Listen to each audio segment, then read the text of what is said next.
नमस्कार दोस्तों,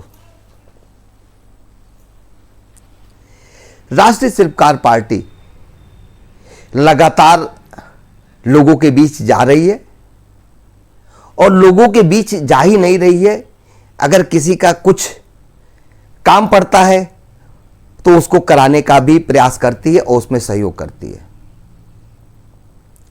राष्ट्रीय शिल्पकार पार्टी लखनऊ के साथ साथ अन्य जगह जिलों में भी अपने टीम के विस्तार पे भी लगातार मीटिंग कर रही है और उस मीटिंग की वजह से राष्ट्रीय शिल्पकार पार्टी का विस्तार भी हो रहा है। राष्ट्रीय शिल्पकार पार्टी के सभी पदाधिकारियों से यह कहा जाता है कि आप अपने क्षेत्र की जनता के लिए आप सदैव तत्पर रहें।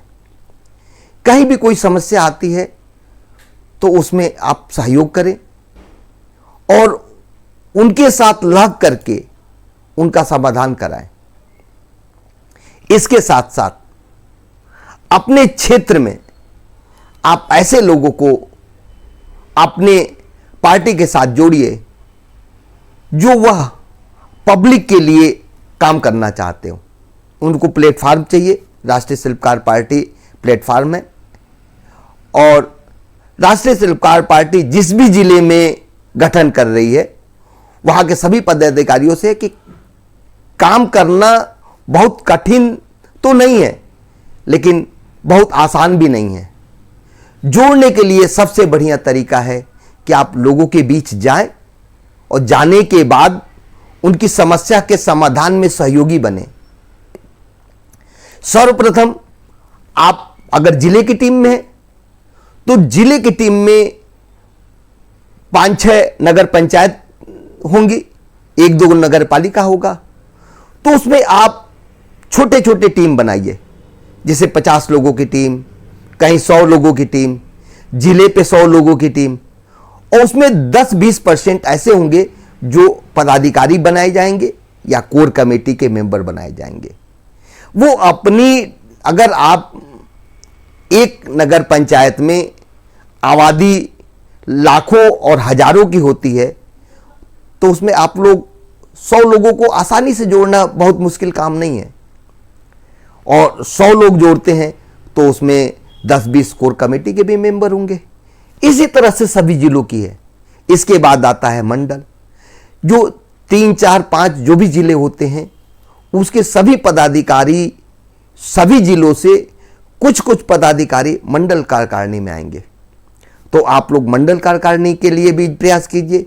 उसके बाद प्रदेश में है। प्रदेश में के सभी पदाधिकारियों से यह है कि आप जिस क्षेत्र से आते हो, जैसे कोई बाय चांस कोई कानपुर में है या कोई बनारस में है या कोई इलाहाबाद में है या कोई गोरखपुर में है, प्रदेश का कार्यकारिणी केवल लखनऊ से तो प्रदेश कार्यकारिणी बनती नहीं है।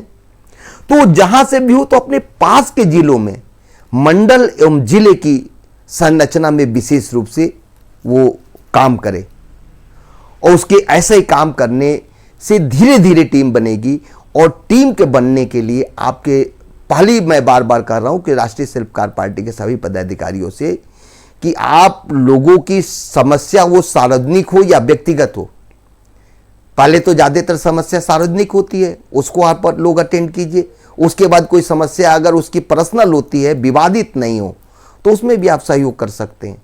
किसी के साथ कोई भी दिक्कत अगर होती है तो उसमें जैसे बिजली विभाग का हो सकता है, नगर निगम का हो सकता है, नगर पालिका का हो सकता है, किसी भी तरह के काम हो या सार्वजनिक समस्या में किसी तरह की हो, रोड की समस्या हो या अन्य जो भी समस्या हो, कहीं पानी लग रहा हो, कहीं सफाई की व्यवस्था है, तो आप उस डिपार्टमेंट के यहाँ अधिकारियों से जाकर के मिल करके उस क्षेत्र की जनता को ले जा करके लेटर्स बनवा करके आप उनका समाधान कराएं।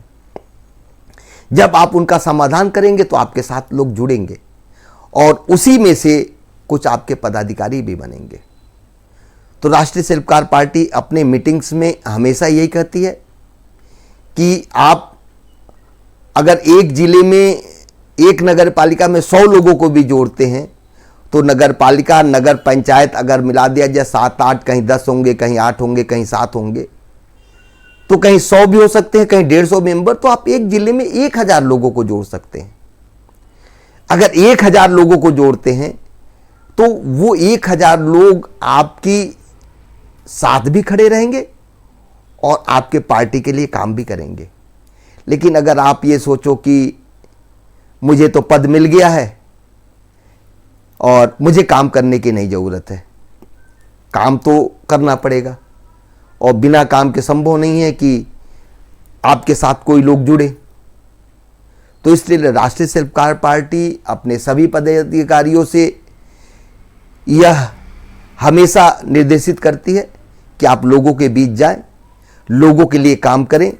अगर आपसे वो काम नहीं हो पाता है, अगर आप नगर में या नगर पंचायत में हैं तो जिले स्तर पे उसको ले जाइए। अगर जिले पे नहीं होता है तो मंडल स्तर पे उस काम को ले जाया जाए। अगर वहाँ से भी नहीं होता है तो प्रदेश स्तर पे उसको लाया जा सकता है और अपनी बात रख करके आप निश्चित रूप से उसको काम कराने में आप सहयोगी बनेंगे।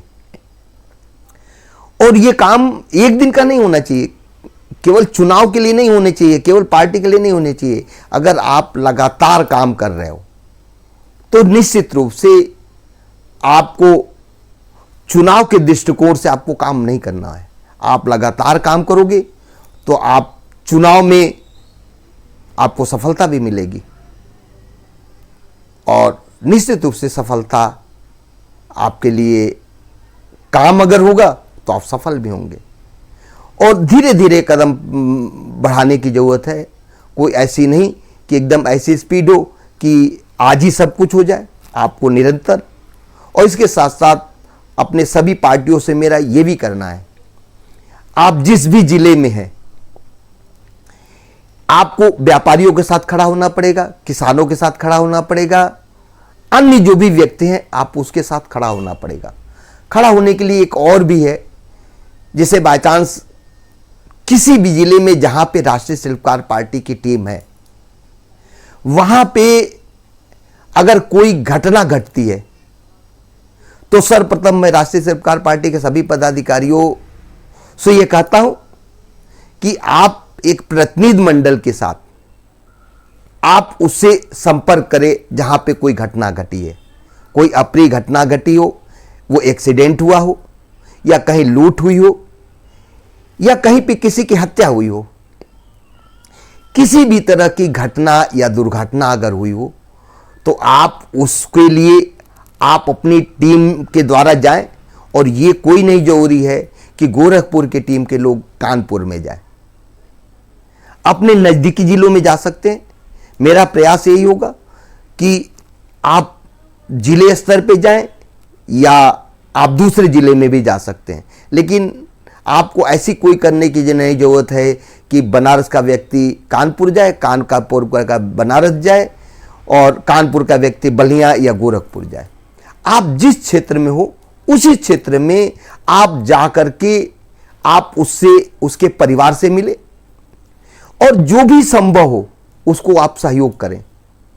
उससे मिलने के बाद इस तरीके से, और ये काम निरंतर, क्योंकि आप देखते होंगे आज के समय हर आदमी को कुछ ना कुछ प्रॉब्लम्स होती है और वो चाहता है कि उसके लिए कोई खड़ा हो। और ये बहुत ज़रूरी है कि आप किसी के प्रति अगर काम करते हैं तो आपको वो व्यक्ति, जब आप उससे कुछ कहते हैं तो आपके साथ भी खड़ा मिलता है, क्योंकि बिना काम के कोई संगठन आगे नहीं बढ़ सकता है। जो राष्ट्रीय पार्टियां हैं या प्रदेश स्तर की पार्टियां हैं वो भी मैदान में काम करती हैं, लोगों के बीच जाती हैं। और ये राष्ट्रीय शिल्पकार पार्टी का भी करना है कि अपने पदाधिकारियों और मनोनीत पदाधिकारियों सदस्यों से, जो भी व्यक्ति है कोर कमेटी में है, तो वो अपने लोगों के बीच जाए। और मैं लखनऊ के पदाधिकारियों को भी यह कहता हूं कि अगर कहीं आसपास के, विशेष रूप से राजधानी में होने की वजह से अगर आपकी जिम्मेदारी ज़्यादा है, राजधानी के आसपास के जिलों में कहीं कोई घटना घटती है, अप्रिय घटना किसी तरह की हो, तो यहां से आप कानपुर भी जा सकते हैं, उन्नाव भी जा सकते हैं, हरदोई भी जा सकते हैं, क्योंकि आपके लिए दायरा बड़ा है। आप बनारस और गोरखपुर भी आप जा सकते हैं। तो सर्वप्रथम तो यह है कि किसी समस्या में विशेष रूप से व्यापारी हैं, अन्य लोग हैं, उनके लिए हम लोग को लिए तत्पर रहना पड़ेगा। और इसकी शिकायत नहीं मिलनी चाहिए कि किसी ने बाय चांस आप नहीं गए, किसी ने आपको अप्रोच किया, तो आप उसके साथ खड़े हों, क्योंकि आप जब खड़े होंगे तभी आपके साथ वो जुड़ेगा और कंधे से कंधा मिलाकर चलेगा। तो राष्ट्रीय शिल्पकार पार्टी की बहुत जल्द एक और बैठक होने वाली है और बैठक लगातार हो रही है और उसमें यह बात रखी जाएगी, लोगों के सुझाव भी लिए जाएंगे और जो भी व्यक्ति होगा वो इस जो आगामी होगा वो उसमें बताया जाएगा। उस मीटिंग्स में वो राष्ट्रीय शिल्पकार पार्टी की उद्देश्यों और सिद्धांतों से अगर सहमत है तो उस मीटिंग में वो आ सकता है, क्योंकि बिना सिद्धांत के संभव नहीं है किसी के साथ जुड़ना। राष्ट्रीय शिल्पकार पार्टी शिल्पकार समाज के सभी के साथ, जैसे स्वर्णकार हैं, लौहकार हैं, ताम्रकार हैं, शिल्पकार हैं, काश्तकार हैं, मूर्तिकार हैं, साथ में ओबीसी के सभी सदस्य, ओबीसी की सभी लोग और उसके साथ साथ अति पिछड़े वर्ग के लोगों तथा साथ में सर्व समाज के लोगों के साथ राष्ट्रीय शिल्पकार पार्टी अपने आप को संबद्ध करती है और किसी भी समस्या के लिए वो हमेशा खड़ा रहेगी। राष्ट्रीय शिल्पकार पार्टी सभी समाज के लिए है, शिल्पकार के लिए भी है, ओबीसी के लिए भी है, अति पिछड़े के लिए भी है, सर्व समाज के लिए है। सर्व समाज में सभी समाहित होते हैं। तो निश्चित रूप से अगर किसी को कोई प्रॉब्लम्स हो तो राष्ट्रीय शिल्पकार पार्टी के आपके नॉलेज में हो तो उनके पदाधिकारियों से आप संपर्क करें और अपनी समस्या को लिखित रूप में उनको दें। और राष्ट्रीय शिल्पकार पार्टी के पदाधिकारियों से है कि अपना एक कवरिंग लेटर लगा करके आप उनसे या उस अधिकारी तक जा करके मिल करके उनकी समस्या का समाधान कराएं। जय हिंद, जय भारत, जय राष्ट्रीय शिल्पकार पार्टी।